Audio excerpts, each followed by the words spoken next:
All right, here's the story. I started doing stand-up comedy when I was 14. I'll never forget the first time I was on stage. The guy that introduced me was a guy named J.T. Newton. I'm 47. I can close my eyes and remember the introduction like it was yesterday. It went like this. Ladies and gentlemen, this next young man coming to the stage is starting his comedy career tonight. Who knows? We may be witnessing the birth of a star.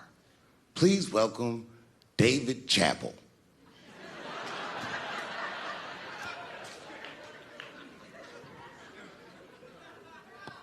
From the first time that I ever held a microphone, I was sure this was it. I knew I was home. I knew I had found my thing. And my God, man, I was a child. I got good. Matter of fact, I was good from the moment I started. And I'm not saying this to be a braggart. I'm telling you the truth. These old niggas was in awe of me. How is this little boy so poised? They used to say. I was. I mean, you know, I got better, but it started out good. About a year into it, when I was 15 years old, I had written a joke during the AIDS epidemic about having a Goodyear condom. Something, I don't even remember the joke. Something about an industrial strength condom by Goodyear. I just remember all the comedians really liked that joke. And there was an older comedian. And he came to me one night after the show, after he saw the joke, and he said, listen, I got an audition at another comedy club, and I was wondering, do you mind if I do that joke? I just want to borrow it. Now, I'm a kid. I don't know any better. I'm like, borrow it? Well, I guess, sure, if it'll help your career. I let him do the joke. And then weeks later, I was waiting to go on in a comedy club, and he went on before me, and he did the joke. And after the show, I pulled him aside, and I said, hey, man, I don't mind you borrowing my jokes, but you got to give them back. He said, oh, I forgot to ask you. He goes, let me buy that joke from you for $50. And I said, man, I'd do it, but I'm just starting out. I need all the material I can get. The idea being that the more material I can accumulate, the faster I'll be able to make money for my work. I said, I can't do it. I want my joke back. I'll never forget this. Remember, I was a 15-year-old child. This guy was a grown-ass man. He stood up over me so I could see how big he was. And he said to me, really? I can just take it. And he did. I got scared because I was a child. But I never forgot that. I never forgot that. I was 15 years old. I'm 47 now. I think about this guy all the time. When I look at my own kids and I see how young and innocent they are, I can't believe someone did that to me. And I don't think about it every day because that was the worst thing that happened to me. I think about it every day because that was the first time that someone ever did that to me. But in my career, it has happened many, many times since where someone would intimidate me or scare me and take something that I believe was mine. I'll tell you another story. Now I'm 18 years old. I'm living in New York City, and I just finished my first road tour, which was a very difficult tour. I'll spare you the details. Now I'm back in New York, but my rent is paid, thank God. And I have $60 to my name, and a woman that I had met in Pittsburgh, a bad Dominican bitch,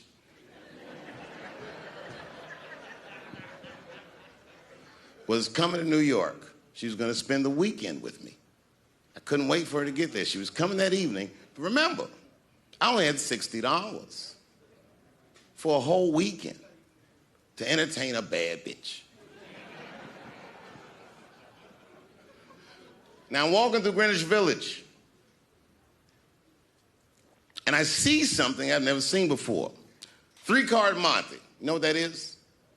Yeah, the guy had the whole thing. The table was set up, and he had the 3 cards, and the crowd was hooting and hollering, and he was like, find the red card, find the red card, and people were playing. Sometimes they win, sometimes they lose, but it was really exciting, and I'm standing there watching it, and I noticed while I'm watching them play this game that the red card, the one you're trying to find, had just a little bend on the corner. And I'm watching it, and I'm like, yo, this guy doesn't seem to know that red card is bent. I'm going to beat this motherfucker. And I walked up to the table, and I said, let me play a hand. And I put my last $60 on that table, and he starts to shuffle and find the red card, find the red card. And I kept watching that bent card go around the table, make sure I kept my eyes on that bent card. And when he stopped shuffling, and he said, find the red card, I pointed to it with confidence. Here it is right here. And he flipped it over, and it was black. And he took my money. I couldn't fucking believe that. How did this nigga do that? Was that magic or sorcery? I was confused. So you know what I did? I sat there, and I watched him for a real long time play the game. And I realized that all those people who was doing all that hooting and hollering and betting, my God, they were his friends. They were in on the whole thing. I felt so wronged. I felt so stupid. And then the next sucker came up to the table and was about to put his money down. And I said, fuck that, man. Don't put your money there. All these niggas is in on it. It's a trick. And when I said that, the guy that was dealing, and this motherfucker was huge, snatched me up by my collar. Feel how strong he was when he grabbed me. I was a skinny little guy. And he was gonna maul me. The only reason he didn't, I'm sure, is because he saw the fear in my face. And that fear, he looked at me. I saw his eyes go from hard to soft. He softened. Then he looked at me like the way a father would look at a child. And he said to me, young man, don't ever come between a man and his meal. I never forgot that either. Most niggas would have to run the streets for years to learn a lesson that profound. It took me 2 seconds. Never get between somebody and their paper. Taking a man's livelihood away from him is akin to killing him. Do you know why Prince, the famous rock star that was a friend of mine, do you know why he called himself the artist when he came back?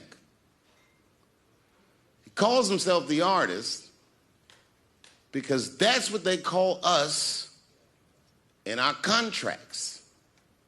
Oh, these contracts are crazy. You should hear the terminology they say in these contracts. To use your name and likeness in perpetuity throughout the universe. Who the fuck could possibly know what that means? Nobody does. It's so complicated, in fact, that when you're a kid like me, you have to hire somebody to tell you what that means. And you sit down at a table and you do the contract game. And that's how I got with Comedy Central. I signed a contract. But I signed the contract the way that a 28-year-old expectant father that was broke signs a contract.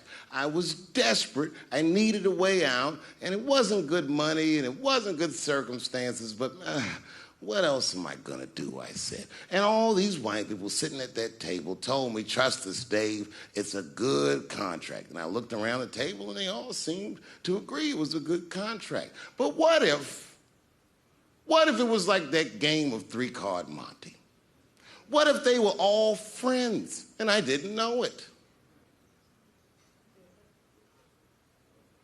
And the bag of money was Iceberg's money in the first place. What was I talking about? What was I trying to tell you?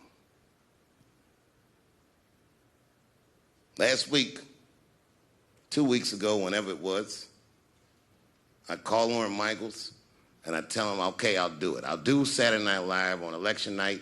And the day I made that phone call, the day I committed to it, it gets announced that Netflix is streaming Chappelle's show. Not just Netflix. HBO Max is streaming it too. Let me tell you another story about HBO. No, hear me out. Did you know, before Chappelle's show was at Comedy Central, I pitched that show to HBO. I told them what I wanted to do. Now, these are executives. All they have to do is say, yeah, we'll take it, or no, thank you, we won't. But they didn't say either of those things. They went too far. They said, literally, what do we need you for? That's what they told me, as they kicked me out of the office. What do we need you for? And here we are, all these years later, and they're streaming the very show that I was pitching to them. So I'm asking them, what do you need me for?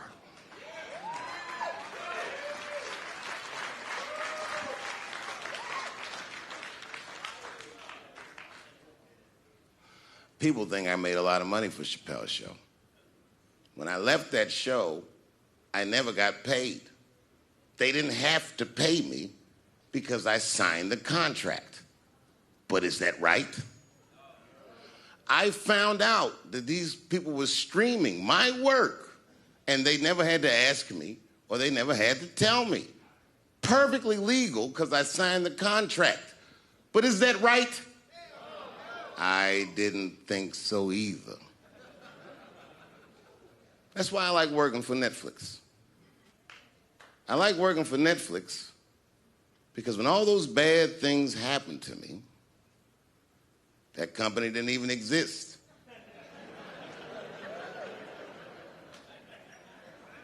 And when I found out they were streaming Chappelle's show, I was furious.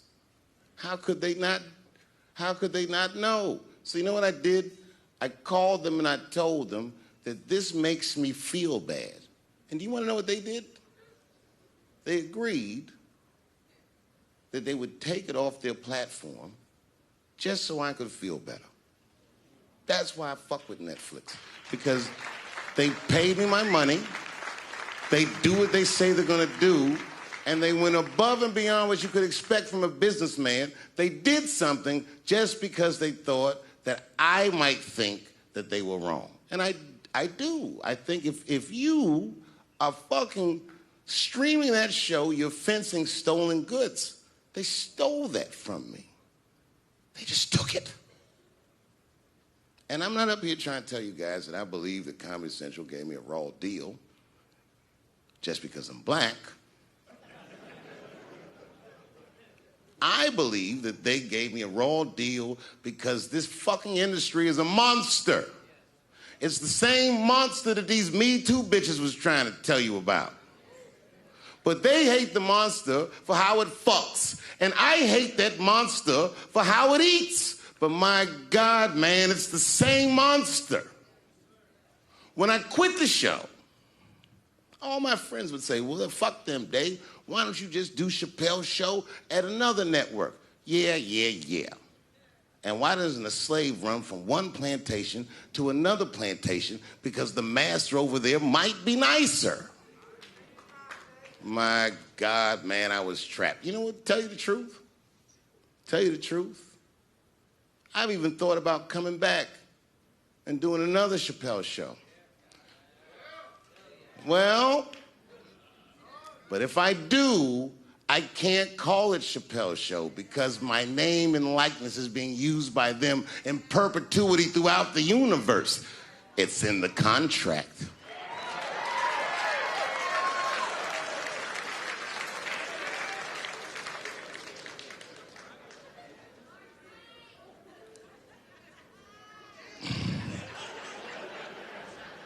You're not supposed to do this in my business.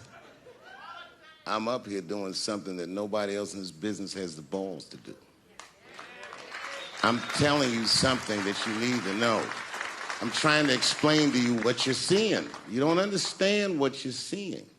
I am publicly flogging a network. And I know that this network niggas, they watching me and they saying, why are you doing this so publicly? Doesn't feel good to be flogged publicly. Oh, believe me, I know. I know exactly how that feels. When I quit my show, they said I was crazy. What was crazy about it? I just didn't want to do it anymore. They said I smoked crack. That's impossible. I was a devout Muslim. I didn't smoke or drink. But I do now, bitch, because you ruined my fucking life. Now it's their turn. This is their first nigga lesson, and I'm honored to give it to them. They're gonna pay me for this show. I called my agent. I said, is there anything I can do about this show? And he said, no. Well, fuck you too then. If you want something done right, I guess you got to do it yourself. So I'm not going to the agents. I'm coming to my real boss. I'm coming to you. I'm begging you. If you ever liked me, if you ever think there was anything worthwhile about me, I'm begging you. Please don't watch that show. I'm not asking you to boycott any network. Boycott me. Boycott Chappelle's show. Do not watch it unless they pay me.